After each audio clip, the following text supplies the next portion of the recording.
Good morning. It's day 42 and we are in Idlewild.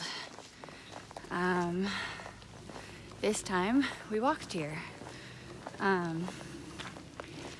Last night I didn't do a closing video and I didn't film too much yesterday, partially to save battery, but yesterday was by far the hardest day on trail either of us have ever had.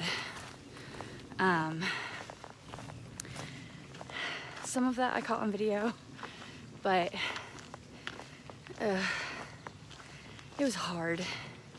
And yesterday I was damn near ready to quit. Just the longest mileage day we've had, the hardest day, the most technical. I rolled my ankle and hurt it down the double slide trail last night, and we got into the parking lot after dark, and there was only 2 cars left, and there was only 2. Whatever. You're wrong, but whatever. Okay, sure. You missed one and I just hallucinated one. It was a truck, and then a little, like... There was a Subaru. Yeah, and the Subaru, and that was it. There really wasn't. Okay, I hallucinated. You did. Okay.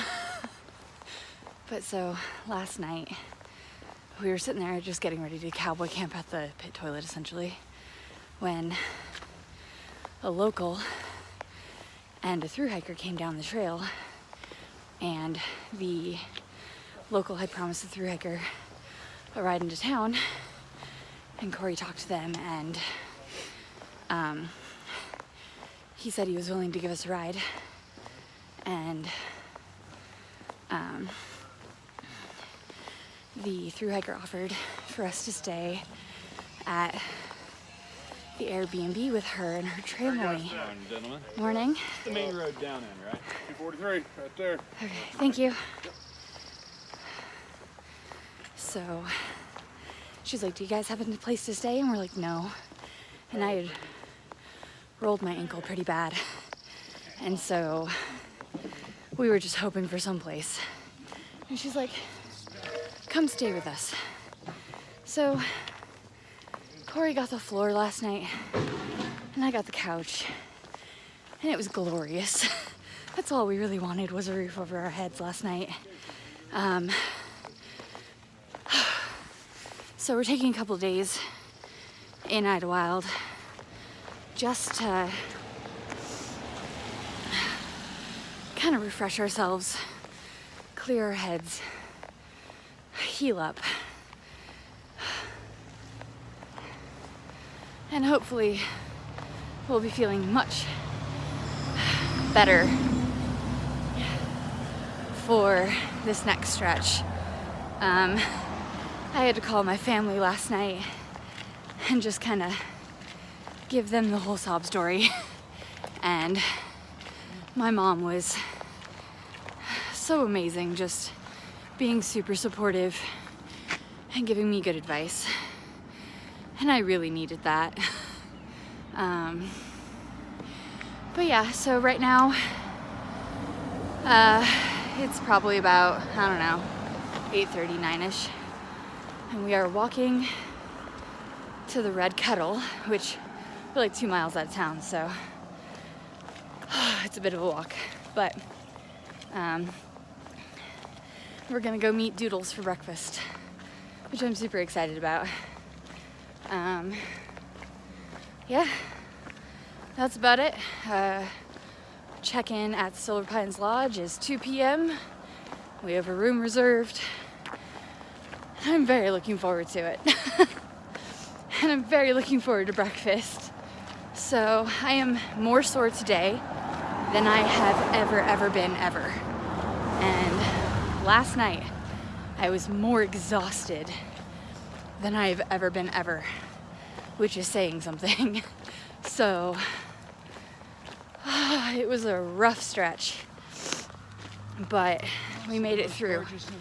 It was the most gorgeous stretch for sure. but super rough. And I'm very proud of myself, but oh, I'm ready for a couple zeros, for sure. All right, I'm putting this away so we can try and get a hitch, because that'd be preferable. And it looks like we may have got one. Yay! All right, bye. Well, that's appropriate for this last section.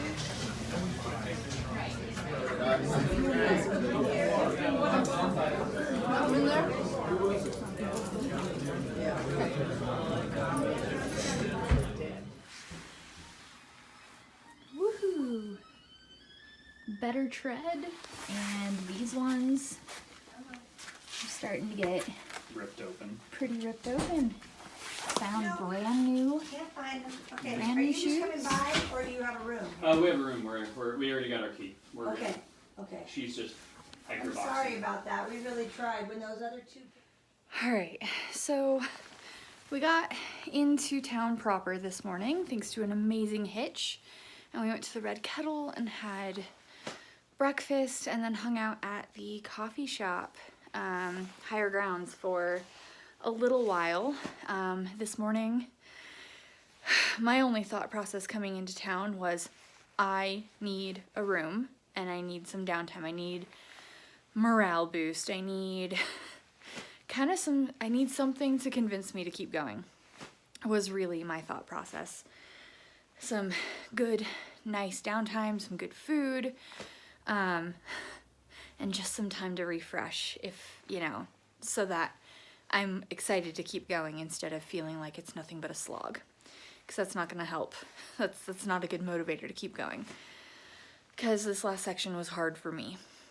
Yesterday specifically. So this morning I went online and looked at the Silver Pines Lodge, which we stayed here last time, and looked through their rooms, and I saw one room that had a tub, and I was like, I want a soak. Like, I would like to take a bath just to relax, chill. So I looked at the rooms and grabbed one of the rooms that they had available. All the rooms that were available, because there's a lot of hikers in town, and some tourists and stuff, and so they were all the more expensive rooms available. I didn't see any of the ones that were cheaper, but at this point I just didn't care. I wanted a tub and I wanted some downtime. So I was like, you know, I don't care if I have to spend a little bit of extra money. I will. It's worth it. Even if I have to kind of skimp a little bit later on, it's worth it. So, booked us a room, and you know, it was kind of funny. At the restaurant, there was this little poster they had up that talked about, like, courage is being scared to death but saddling up anyway. And I'm like, well, that's oddly appropriate. Sent it to Mom, and she's like, I love it. And then we're sitting at the coffee shop, and I'm just kind of browsing. You know, I'm reading a little bit, and I'm browsing Facebook, and I found a really kind of wonderful post. I felt really, it really resonated with me, because it's by this woman who she said she failed the PCT, and she told her story about how she made it 450 miles into the trail. 450. That's not a small number. She didn't make it 2 miles and quit. She got 150 miles, and she didn't just quit because she wasn't interested, which is fine. She didn't quit because she hurt herself, which happens. She quit because she started with, you know, she was sick when she started, and she just had hardship after hardship, and, you know, because of how things went on that hike, you know, she didn't go to Canada. She, you know, finished at 450, and she was saying that she felt like she failed and that she was ashamed. And I commented being like, I'm slow. I have, you know, all of these, you know, hindrances, I guess, to coming out here. I'm a bigger hiker. I have exercise-induced asthma. I have a busted knee. I go super, super slow. I'm a slow hiker. Anybody following these videos knows that. But the thing is, I'm like, you didn't fail. You got 450 miles. That's an amazing journey. You know, you got through it despite the hardships. And I just kind of, I was giving this advice and suddenly going, oh, I'm talking to myself as well. I need to realize that it's part of the journey. And every step is a success because I got through it. So, you know, I'm super proud of that woman. I don't know her, but, you know, reading her story, I'm like, you have nothing to be ashamed of. That's an amazing accomplishment. And most people don't even get on trail, let alone 450 miles. So I was just kind of making, you know, going through this, trying to support this person and support people reading it and realizing, oh shit, I'm kind of one of those people who need that advice. So I'm giving it, and it's advice I should be taking myself. So, yeah, I know. Shut up. I'm here to not shut up. That is literally my role. So it was just kind of a funny thing where I'm trying to be supportive for someone else, realizing I'm not listening to my own advice. So, you know, I think a day in town, you know, a couple of days in town will really kind of help me center myself and, you know, be prepared for this next stretch, and be a little bit refreshed. And on that topic, we just checked in and it was amazing. You know, the trail provides, so I'm having all these things, you know, kind of boosting me up since we got into town. And so we check in at the Silver Pines Lodge, and the woman's like, oh, you're a hiker. We didn't give you the discount, so here's the discount for the hikers. So, you know, they saved us some money there. And then we're looking in the hiker box, and I was telling Corey just this morning, you know, I'm going to need to send for my next pair of shoes because, you know, my shoes are starting to wear out, and the tread was okay, but it was starting to wear, and there were, you know, holes forming. And so I was like, it's earlier than I had hoped, but I'm going to need to send for some shoes. And we look in the hiker box, and there are essentially brand new Ultra Lone Peak 3.0s, which are the brand I wear. They're my size, and they're brand new. No holes. The tread is perfect. Everything works, and it's my size. And so it's just like, well, damn. So new shoes from the hiker box, which was awesome. And then we got to the room and check this out. This room was like the last room we had here was super nice, but this room is way, way nicer than I expected. It's one of their more expensive rooms, but like so worth it. If you need like a morale boost, this is worth it.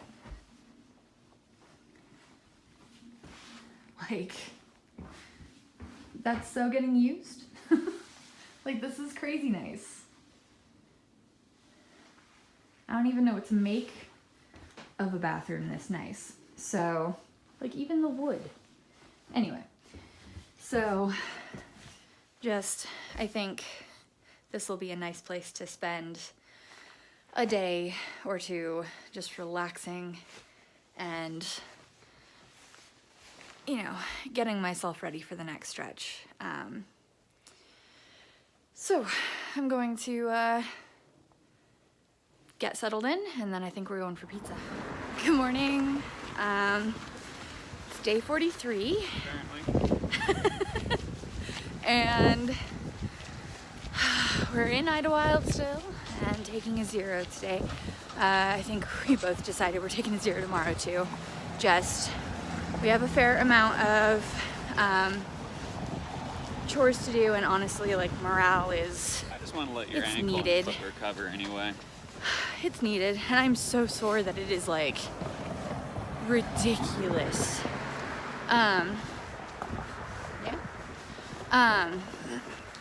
But I have a surprise for all of you. We are heading into town for breakfast right now, and we are meeting someone for breakfast. So I will show you guys when we get there.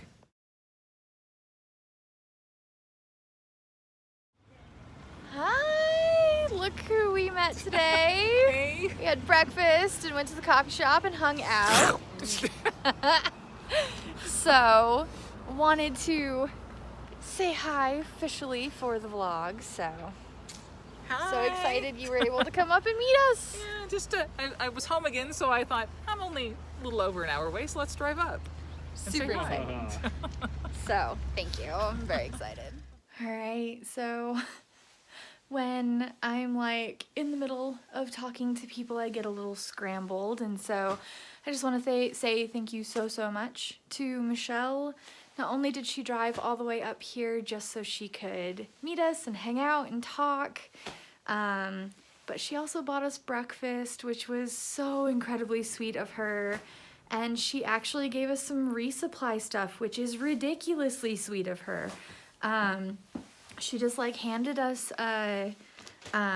just a package that has like a little bag that has like backpacker's pantry meal in it, and some Knorr and some tuna and some bars and ramen and mac and cheese and just like a bunch of really fun stuff. And so we can't thank her enough. We were so excited to meet her and just hang out and talk. Corey worked on her foot for a little while, so it was just so much fun. So thank you so much, Michelle. You're amazing. Yeah, so Corey, we just stopped by the gear shop because Corey had to replace his brain not working. Corey had to replace his headlamp. We came down in the dark, down the Devil's Slide Trail, and his headlamp just was not cutting it. So he had to buy a new one. And when I say not cutting it, it was flickering in and out even though it had full batteries. So it just wasn't working. It was kind of broken. So we bought a new one of those, and I am actually about to explode my pack and go through every single piece of gear and clothing and food and everything I have on me and figure out what can go. Because I am, after this last stretch, I am determined to drop some weight. I'm just gonna start getting very picky about how much food I'm bringing. I'm not gonna like starve myself, but I've been overpacking food, and so that's going to be dialed in. But there's just some gear, like I'm willing to be a little uncomfortable warmth-wise in bed to drop some weight, which is saying something. That was one of the biggest things coming out here, because I am a cold sleeper and I just cannot, like, I have a hard time sleeping when cold, but I feel like my sleep system is a little ridiculous right now and I'm just carrying too much weight. It's slowing me down. It's making this whole process a lot harder, and frankly, yeah, I'm just not interested in carrying so much. So I'm going to use this amazing big floor space we have in this hotel room to explode everything and figure out what can go, because something's going. So, yep. Alright, so I exploded my pack everywhere and laid out my empty bag, sleeping bag and pillow, and sleeping, bag, pad, pillow, everything for sleep system. That's the tent, cook system, umbrella and poles, my handkerchief, which I use all the time. I have my puffy and my rain jacket, and those aren't being gotten rid of, but cook system, the bees no going nowhere, my knife, I got rid of one of my carabiners, but I still have that one. That bag's empty. And then my clothes, Corey's pants, not mine. And then just like med kits and electronics kit and everything. And that's a Yeah, it really doesn't come out on camera. That's a water bladder. But anyway, so I just exploded everything I had in my pack, food bag and everything included, and went through every single piece of gear I'm carrying and decided what's going and what's staying. And I have a bag here. Some of it's clothes, some of it's extra electronics, and it is about 2 or 3 pounds. So I just got rid of 2 or 3 pounds out of my pack, and I'm going to start really being very careful about how much food I'm carrying and whether or not I'm actually going to eat the food I'm carrying.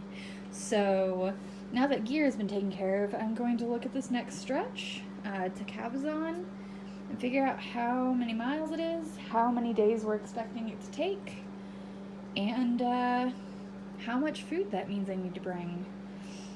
And hopefully between the food and that bag of stuff being sent home, I will have significantly lightened up my pack weight.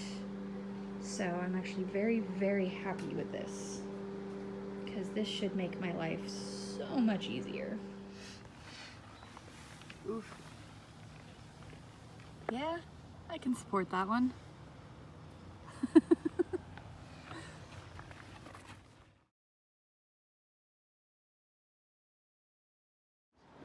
Good afternoon. So this is our last 0 day in Idlewild before we head back to trail. Looks like the Idlewild Inn gives shuttles to the trailhead. So we're gonna inquire about that, and I'm shipping a bunch of stuff home. And then we're just gonna work on each other and get resupply and just kind of enjoy our last day in town before we set back out. Our general plan is to just get back up on the mountain and then camp. So fairly short day tomorrow. And then we're going to attempt to summit San Jacinto, and then just up and back. So we're just gonna go up and then come down and camp. So a short day again, and then we'll head on to Cabazon. And we're hoping it's gonna be all downhill, and so we're hoping to really pick up our pace and hopefully do I think it's like a 32 mile stretch in about 3 days. So that's really our hope. We're sending back our ice axes because all of the reports that we're finding are that the snow is really manageable with just some microspikes and poles. So we're not really going to worry about carrying our ice axes until much later down the trail. By the time we get to Baden Powell and stuff, it's expected that the snow is not going to be bad at all.